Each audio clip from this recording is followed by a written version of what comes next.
할렐루야. 주의 말씀이 저와 여러분의 삶 가운데 함께 하시기를, 또 주의 말씀이 저와 여러분 삶의 응답이 되시기를 주의 이름으로 부탁을 드립니다. 지난 종려주일에요, 우리 어린이들하고 함께 미린의 성지를 갔다 왔었죠. 미린의 성지를 갔다 가서 우리가 많은 것을, 여러 가지를 보면서 뜻있는 귀한 하루를 보냈는데요. 미린의 성지를 가면, 혹시 가보셨나요?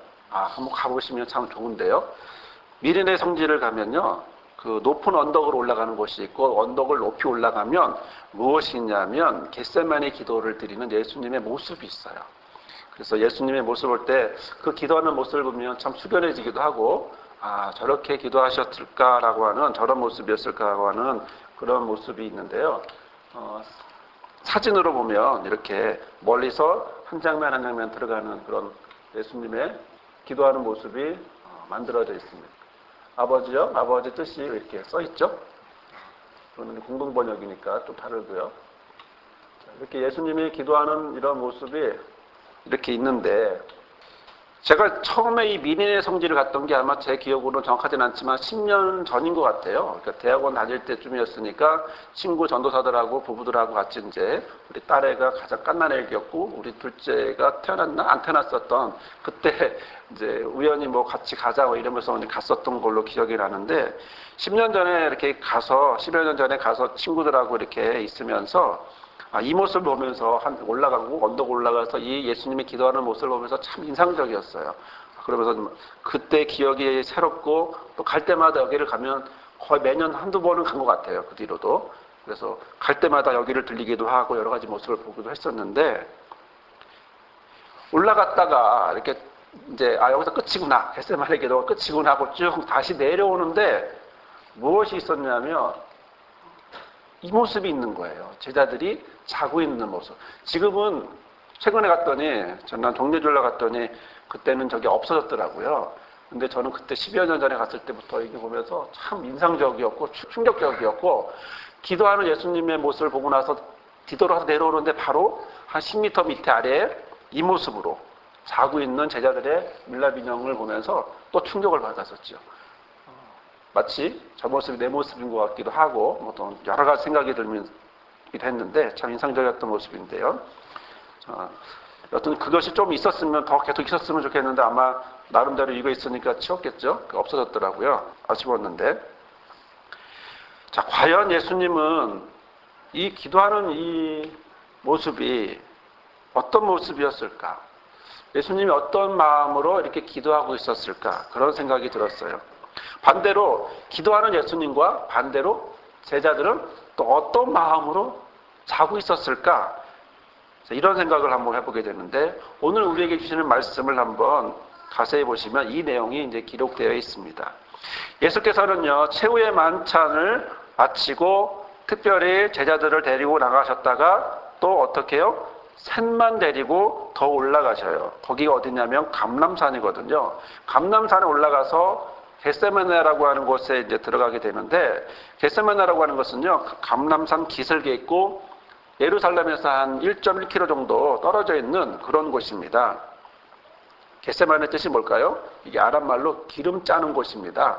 기름 짜는 틀이라고 하는 뜻인데요. 이게 무슨 말이냐면, 감람이 우리 표현으로 말하면 올리브예요. 올리브 나무. 그래서 올리브 산이라고도 하기도 하고 감람산이라고도 하는데, 여기에는 이제 감람나무가 있고, 감람나무의 열매를 가지고 뭐 합니까? 짜면 기름이 나오죠. 그 기름을 갖고 얘기하는 거예요. 그래서 겟세마네라고 하는 뜻 자체가 기름 짜는 틀이라고 하는 그런 뜻을 가지고 있어요. 상당히 조용한 곳이고 한적한 곳이기도 하고, 여전히 지금도 마찬가지인 것 같은데요. 자, 그러면 놀라운 사실은 예수께서 제자들을 왜 이곳에 데리고 왔을까? 그리고 기름 짜는 곳에 가서 뭐 하려고 하셨을까? 기도하러 가셨다라는 것도 우리가 너무나 잘 알고 있는데, 그곳에 가서 예수께서 기도하시는데 나중에 말씀을 보면 뭐라고 나옵니까? 땀이 핏방울같이. 우연일까요? 기름 짜는 곳에서 땀이 핏방울같이 되는 이런 곳을 우리가 겟세마네 기도라고 하는 장소를 우리가 보게 됩니다. 자, 이곳에 도착한 예수님이 제자들에게 말씀합니다. 내가 기도하는 동안에 너희는 여기 앉아 있어라. 이렇게 얘기했어요. 그러고 나서 특별히 베드로와 야고보와 요한만 데리고 올라가셨어요. 이때 예수님의 마음은 어떤 마음이었을까? 33절에 기록되어 있습니다. 심히 놀라시며 슬퍼하사라고 되어 있습니다. 여러분, 예수님의 마음은요, 지금 어떤 마음입니까? 심히 놀라고 심히 슬퍼하는 이런 말입니다. 심히 놀라시며라고 하는 이 말은요, 에크담베오라는 말이에요. 말문이 막힐 만큼 놀라서 공포에 떠는 모습이에요. 이런 경험 있으신가요? 우리가 살다 보면 이런 경험이 없다고 할 수는 없겠죠. 또 앞으로 살다 보면 또 이런 경험이 있을 수도 있겠지만, 없기를 바라지만 있을 수도 있겠죠. 또 하나 예수님은 이렇게 표현하고 있습니다. 슬퍼하사, 자신의 마음을, 자신의 예수님의 모습이라고 하는데, 이것은 아데모네오라고 하는 말인데, 매우 슬퍼하며 근심하는 그런 모습을 나타내는 동사예요. 예수님의 모습은 지금 놀라고 슬퍼하는데 말문이 막혀서 어떻게 할 수 없는 어떤 그런 너무나 한 걸음 내딛기도 힘든 그런 힘든 마음이라고 하는 사실을 우리는 성경에서 보게 돼요. 그런 와중에 예수께서 제자들에게 이렇게 말씀하시죠. 34절에 보면 말씀하시되 내 마음이 심히 고민하여 죽게 되었으니 너희는 여기 머물러 깨어있어라. 뭐라고 말합니까? 내 마음이 괴로워서 죽을 지경이다. 34절의 말씀이죠. 내 마음이 괴로워서 죽을 지경이야. 심히 고민하여 심히 괴롭다. 마음이 괴로워 죽을 지경이다. 이게 페를리포스라고 하는 말인데요. 어떤 중대한 결정사항을 목전에 두고 이렇게도 저렇게도 못하고 있는 그런 심각한 갈등을 나타내는 그런 마음 상태를 이야기합니다. 마음에 슬픔과 고통의 감정까지도 섞여서 극심한 심적 갈등을 나타내는 그런 표현이에요. 지금 우리가 겟세마네 기도를 보면서 제자들은 자고 있지만 예수님은 지금 이런 마음으로 올라가고 있습니다. 왜요? 그 다음날 예수께서는 십자가를 지셔야 하거든요. 예수께서는 이렇게 말합니다. 너무나 격한 감정이 있는 이런 감정으로 이렇게 가득 차 있는 슬프고 두렵고 고민하고 있는 이런 마음으로 가득 차 있는 예수께서는 뭐라고 말씀하시냐면 이것을 하나의 잔으로 표현을 하셨어요. 이 잔은요, 죽음의 잔이죠. 아버지가 인간에 대한 죽음의 진노를, 죽음으로 나타나는 진노의 잔을 예수께서 대신 마셔야 되기 때문에 구체적으로 말하면 십자가의 길을 말씀하고 있는 바로 그 길을, 그 잔을, 죽음의 잔을, 하나님의 진노의 잔을 예수께서는 그냥 지나가기를 원하시는 그런 모습을 보고 있습니다.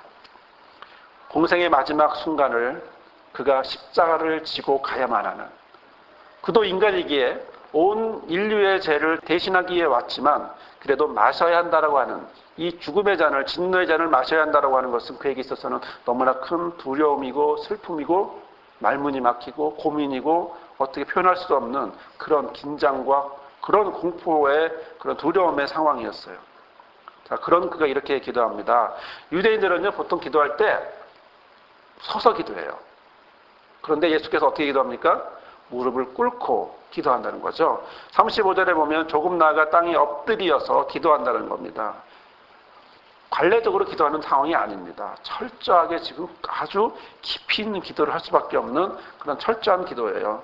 하나님을 아빠라고 부르면서 지금 기도하고 있습니다. 유대인들은 하나님을 아빠라고 부르지 않아요. 그런데 예수께서는 하나님을 아빠라고 부르면서 아빠 아버지 하면서 기도하기 시작하는 겁니다. 아버지께서는 모든 것이 가능하오니 이 잔을 내게서 옮기시옵소서. 그러나 나의 원대로 마옵시고 아버지의 원대로 해주시기를 원합니다. 그 기도가 얼마나 간절합니까? 그 기도가 너무나 간절하기에 그 기도는 바로 겟세마네라고 하는 기름을 짜내는 듯한 그곳에서 결국 예수님의 기도는 누가복음에 나와 있는 말씀처럼 예수께서 힘쓰고 애써 더욱 간절히 기도하시니 땀이 땅에 떨어지는 핏방울 같이 되었다라고 말씀하고 있는 것이죠. 자, 이렇게 예수님은 기도하고 있습니다. 그렇게 이런 마음을 가지고 지금 겟세마네에서 기도하고 있습니다. 자, 그러면 같이 동행한 제자들은 무엇을 하고 있을까요? 물론 제자들은요, 하루 종일 긴장의 하루를 보내야만 했습니다. 또 긴장의 연속의 시간들을 보내야만 했거든요. 저녁에 식사를 하고 피곤한 몸이었기 때문에 또 그 몸을 가지고 산에 올라왔으니까 얼마나 몸이 늘어지겠어요. 게다가 한밤중이에요. 한밤중에 뭐 해야 되죠? 자야죠. 그런 상황에서 지금 제자들이 올라와서 예수 옆에 같이 있어서 깨어 있어 달라고 말하는 예수의 부탁에 그들이 반응하기는 그렇게 쉬운 상황이 아닙니다. 그들에게 졸음이 오는 것은 당연할지도 모르죠. 그래서 예수께서는 이렇게 말하기도 했습니다. 34절에 보면 말씀하시되 내 마음이 심히 고민하여 죽게 되었으니 너희는 여기 머물러 깨어 있으라 라고 이야기하고 가서 기도하고 와보니까 37절 8절에 보니까 제자들이 자고 있거든요. 돌아오사 제자들이 자고 있는 것을 보시고 베드로에게 말씀하시되 시몬아 자느냐 네가 1시간도 깨어 있을 수 없더냐 시험에 들지 않게 깨어 기도하라. 마음에는 원이로되 육신이 약하도다. 주께서도 아시는 거죠. 몸이 약하다는 사실을, 너희가 피곤하다는 사실도 아시는 거예요. 그리고 다시 예수께서는 가신 겁니다. 또 세 번째 기도를 하러 가신 겁니다. 이번에는 그 기도가 땀이 핏방울이 되는 그런 기도를 하신 거예요. 그런 기도를 하고 나서 돌아와 보니까 그들은 너무나 피곤해서 눈을 뜰 수도 없는 그런 상태입니다. 39절 40절에 보면 다시 나아가 동일한 말씀으로 기도하시고 다시 오사 보신즉 그들이 자니 이는 그들의 눈이 심히 피곤함이라. 그들이 예수께 무엇으로 대답할 줄을 알지 못한다. 어떻게 대답할지도 모르는 거예요. 민망하죠. 민망하니까 대답할 수도 없고 그런데 눈은 계속 잠기고 피곤하고 이런 상황이에요. 예수께서 너 왜 자? 이렇게 혼내는 게 아니라 오히려 네 육신이 약하도다 하면서 위로하시는 모습을 우리는 보게 되죠. 자, 그런데요. 지금 겟세마네에 누가 올라갔습니까? 예수님과 3명의 제자들이 올라갔어요. 그래서 총 4명이 올라갔어요. 이 베드로와 야고보와 요한은요, 특별히 예수님이 특별히 사랑하는, 특별히 더 그들 가운데 리더로 세운 사람들이에요. 그런 사람들을 3명을 데리고 가서 올라와서 했는데, 여러분, 산에 올라온 것은 예수께서 이들을 산에 데리고 온 것은 이번이 처음이 아니에요. 그러면 전에 산에 올라갔을 때도 이들은 과연 졸고 있었을까요? 자고 있었을까요? 언제 예수께서 이를 데리고 갔냐면 변화산에 갔거든요. 예수께서 베드로와 야고보와 요한을 데리고 어디로요? 변화산에, 높은 산에 데리고 올라가요. 그리고 거기서 뭐 합니까? 예수께서 모세와 엘리야를 만나서 거기서 이야기를 하고 있거든요. 그러니까 베드로는 옆에서 보면서 막 흥분을 하죠. 흥분을 하니까 뭐라고 그래요? 거기서 베드로가 마가복음 9장 5, 6절에 보면 베드로가 예수께 이르되 랍비여 우리가 여기 있는 것이 좋사오니 우리가 초막셋을 짓되 하나는 주를 위하여 하나는 모세를 위하여 하나는 엘리야를 위하여 하사이다 하니 이는 그들이 몹시 무서워함으로 그가 무슨 말을 할지 알지 못한다라고 되어 있다고요. 여러분, 변화산에서 영광의 모습을 볼 때는 자기가 무슨 말을 하는지도 모를 정도로 흥분하면서 이렇게 흥분하면서 있던 그들이 이제 마지막 순간에 마지막 길을 가야 되는 예수님에게는 겟세마네 기도 옆에서 뭐 하고 있습니까? 졸고 있는 거죠. 영광의 자리에서는 기뻐 달떴는데 고난의 자리에서는 지금 모른 척 나 몰라라 하고 지금 눈꺼풀이 잠기는 것에서만 더 집중하고 있는 제자들의 모습을 볼 수밖에 없습니다. 예수께서는 그들을 향하여 깨어있어 달라고 부탁을 한 거예요. 하지만 그들은 너무 피곤한 거예요. 그래서 그들은 예수의 부탁을 저버린 거죠. 여러분, 베드로가 어떤 사람이죠? 베드로는요, 최후의 만찬 때 뭐라고 말합니까? 모두가 다 부정해도 나는 예수를 부정하지 않을 거라고. 그렇게 호언장담하는 사람이에요. 또 누구? 야고보와 요한은 어떤 사람입니까? 엄마를 앞세워서 얘는 좌에 얘를 우편에 앉혀달라고 하는 그런 사람이에요. 어디에 관심이 많아요? 높은 자리 하기를 관심이 많아요. 이런 사람들이 그렇게 호언장담하던 그들이 지금 놀라운 건 3이라는 숫자가 여기서 계속 반복되어 나오는 것을 볼 수가 있죠. 예수께서 3번 올라가서 기도했어요. 근데 3명은 뭐하죠? 3번 졸아요. 그리고 나서 그 졸던 그 중에 한 사람인 베드로는 나중에 어떻게 하죠? 3번 부인해요. 3이라고 하는 숫자가요, 유대에 있어서는 여러 가지 숫자라고 하는 것들이 여러 가지 의미들이 있는데 그 중에 하나가 3이라는 숫자는 완전한 숫자로 이렇게 이해를 하고 있는 거거든요. 그러면 예수께서는 무엇을 한 거죠? 완전한 기도를 하신 거고, 제자들은 뭐 한 거예요? 완전히 잔 거고, 제자들은 완전히 부인한 거거든요. 지금 같은 3번을 너무나 다른 모습으로 가고 있는 걸 우리가 보게 돼요. 그럼에도 불구하고 예수께서는 그걸 아심에도 불구하고 이미 예언하셨던 그 예수께서 뭐라고 말합니까? 깨어 기도하라. 책망이 아니죠. 권면하는 거죠. 권면하면서 육신이 약하구나 라고 38절에는 시험에 들지 않게 깨어 기도하라. 마음에는 원이로되 육신이 약하도다. 이렇게 38절에는 말씀하고 있는 겁니다. 사랑하는 여러분, 과연 이런 그들에게 예수께서 오셔서 하신 말씀은 무엇일까요? 예수께서 오셔서 하신 말씀은 41절, 42절에 집중되어 나타나 있습니다. 첫 번째는요, 바로 41절, 42절에 보면 세 번째 오사 그들에게 이르시되 이제는 자고 쉬라. 그만이다. 때가 되었도다. 보라, 인자가 죄인의 손에 팔리느니라. 일어나라, 함께 가자. 보라, 나를 파는 자가 가까이 왔다. 이렇게 말씀하셨어요. 여기서는 두 가지를 얘기하고 있습니다. 첫 번째는 뭡니까? 예수께서 중요한 두 가지를 말씀하고 있는 첫 번째는 때가 왔다라고 말씀하는 거죠. 인자가 죄인의 손에 팔리올 것이라고 하는, 죄인의 손이 누구예요? 가룟 유다에만 있나요? 아니요. 전체 유대인의 모습이거든요.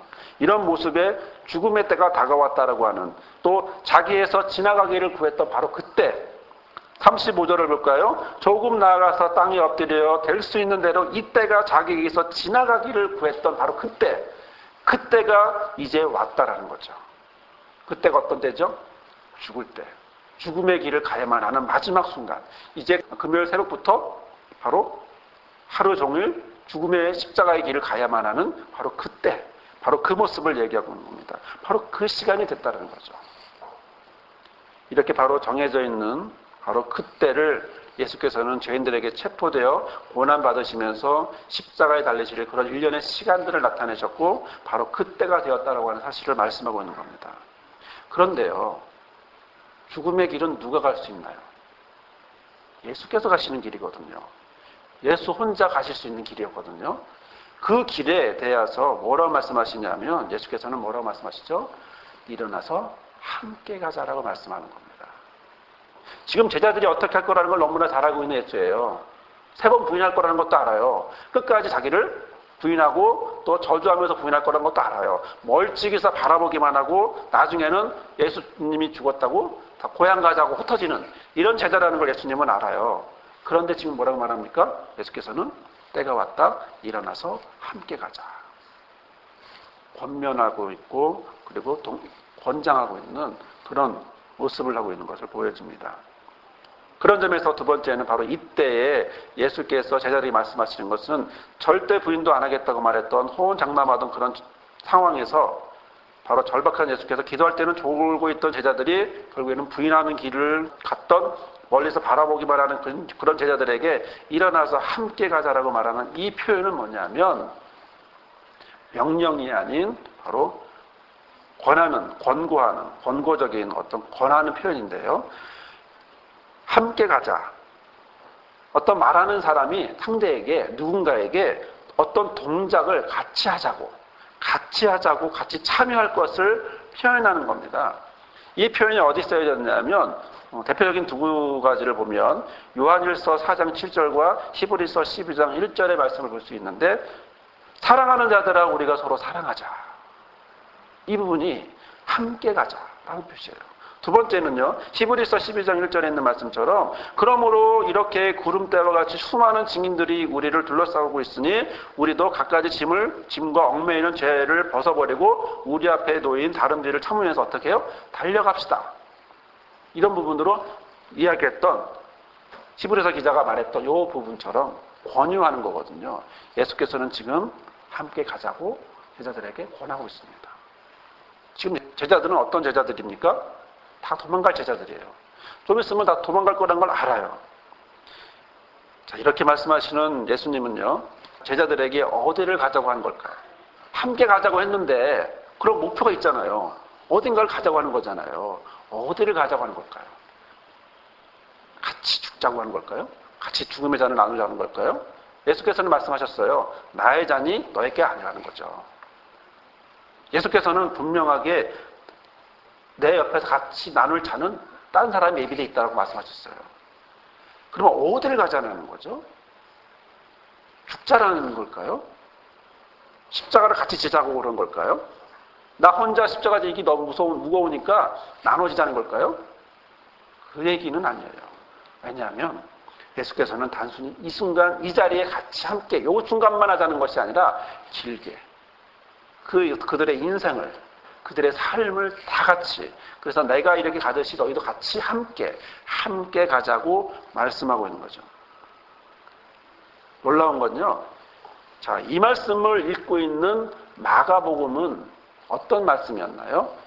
자, 이 말씀을 읽고 있는 마가복음의 청취자들, 듣고 있는 사람들, 읽고 있는 사람들은 누구였을까요?